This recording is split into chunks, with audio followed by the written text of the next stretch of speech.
Oi pessoal, estamos aqui para a nossa última videoaula do módulo 1. É uma aula especial onde abordaremos uma questão matemática muito relevante para o desenvolvimento do restante do curso. Falaremos dos sistemas de coordenadas, em especial o sistema de coordenadas cartesiano, cilíndrico e esférico. Vamos então à nossa videoaula de hoje. Começaremos falando do sistema de coordenadas cartesianas. Esse sistema ele tem os três eixos x, y e z. Os versores são definidos de tal maneira que o versor na direção do eixo x, que nós chamaremos de x-chapéu, ele então é definido dessa maneira. É um vetor unitário na direção do eixo x. O versor y-chapéu é um vetor unitário na direção do eixo y. E o versor z-chapéu é um vetor unitário na direção do eixo z. Esses três versores formam o que a gente conhece como uma base canônica. É um sistema ortonormal e completo de versores, de tal maneira que qualquer vetor no espaço tridimensional pode ser escrito como uma combinação linear desses três versores de base. Em coordenadas cartesianas, os eixos x, y e z dessas coordenadas estão fixas no espaço e são perpendiculares entre si. Os versores, então, como já vimos na tela anterior, são x-chapéu, y-chapéu e z-chapéu. Um vetor qualquer nesse sistema de coordenadas que sai da origem até uma posição de um corpo é um vetor R, cujas componentes são x, y e z, que são exatamente aquelas constantes da combinação linear. Essas componentes nas direções versores são exatamente as projeções do vetor R nas direções dos eixos x, y e z. Para calcular a integral no sistema de coordenadas cartesianas, devemos proceder da seguinte maneira. Geralmente, o sistema de coordenadas cartesianas ele é indicado para se fazer integrais quando nós temos uma simetria retangular ou quadrada presente no problema. Então, vamos integrar uma função qualquer nesse espaço em coordenadas cartesianas. Para isso, o elemento de volume da integral vai ser aquele pequeno cubo de lados dx, dy e dz, de modo que o volume do elementozinho de volume de ômega vai ser então um produto lado vezes lado vezes lado. Então é dessa maneira que a integral é feita. É como se fosse somando pequenos cubos até preencher aquele cubo verde claro maior. Então é dessa maneira que a gente faz a integral de volume em coordenadas cartesianas. Vamos agora às coordenadas cilíndricas. Nessas coordenadas, vamos chamar os versores de ρ-chapéu, θ-chapéu e z-chapéu. Estão ali desenhados em amarelo, onde o versor ρ-chapéu é o versor na direção radial das coordenadas cilíndricas.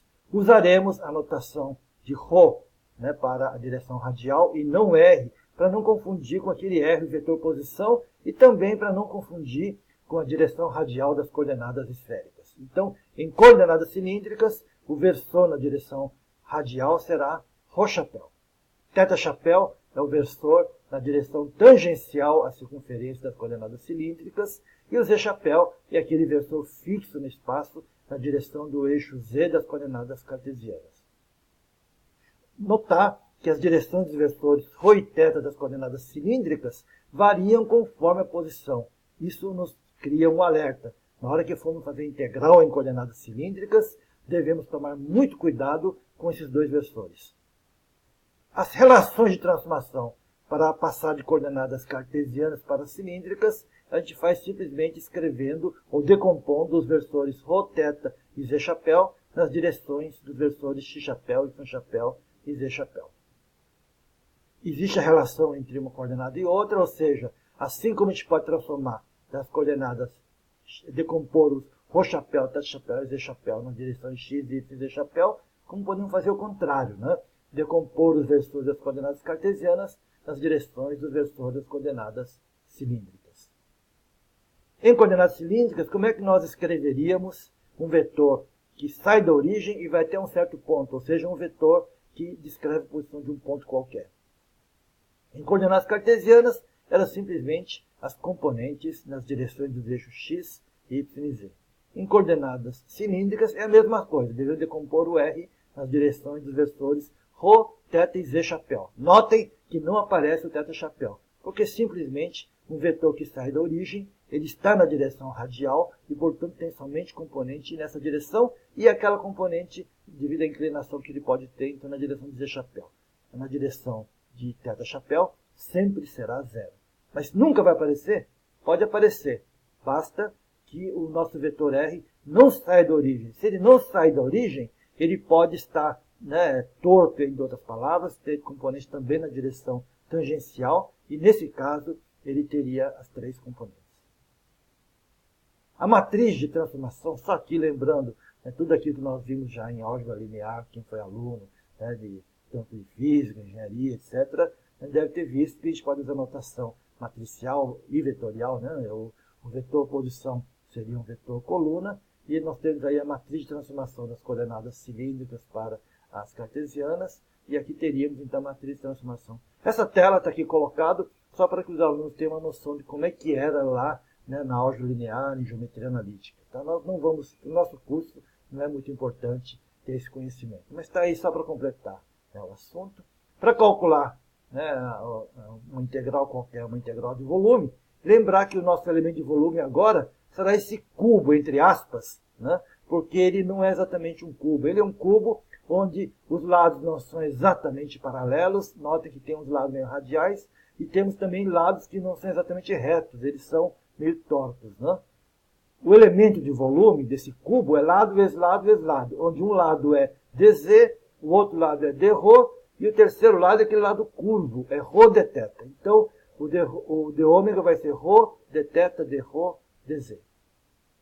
O vetor posição de um elemento qualquer é um vetor R, que é dado, veja que ele sai da origem. Portanto, ele tem uma componente ρ chapéu e uma componente em Z chapéu. E a integral de volume dessa nova função vai ser desse jeito, onde o dω já está escrito como ρ dρ dθ dz. Lembrar que o ρ que aparece aqui é o jacobiano da transformação de coordenadas cartesianas para cilíndricas que vocês aprenderam lá no cálculo. Vamos agora às coordenadas esféricas. Nesse caso, os versores serão R chapéu, θ chapéu e φ chapéu. As direções dos versores são todas elas variáveis. Isso torna, então, a integral um verdadeiro pesadelo. Tem que tomar muito cuidado, porque nenhum dos versores vai ficar paradinho na hora que a gente for integrar. As relações de transformação das coordenadas esféricas para cartesianos ou vice-versa está aí colocado. É a matriz de transformação, só para manter a nossa notação completa, lá do curso de geometria analítica. Está ali a forma notação matricial, está aí a matriz de transformação, só para constar, colocado aí. Se um dia vocês precisarem, está aí a notação matricial colocada. Como é que a gente calcula uma integral de volume em coordenadas esféricas? É só olhar lá que o nosso elemento de volume dω, ele vai ser um cubo mais torto ainda. Tem mais lados não paralelos, aliás, não tem nenhum lado paralelo, e tudo quanto é lado torto também, vários lados tortos aí. Tá? Em coordenadas esféricas, o volume desse elemento vai ser, então, lado vezes lado vezes lado, já que é um cubo, embora um cubo bem torto, é um cubo torto. Tá? Um lado é dr, o outro lado é r dθ, e o terceiro lado é r seno θ de φ. Então, o dω vai ser lado vezes lado vezes lado, está lá o nosso dω. O vetor posição tem somente um elemento, na direção R chapéu, e a integral de volume vai ficar dessa maneira, onde novamente lembramos que o R2 seno θ é o jacobiano das coordenadas esféricas. Está aí então o que nós tínhamos que falar sobre coordenadas. Obrigado, por hoje é só, até a próxima videoaula.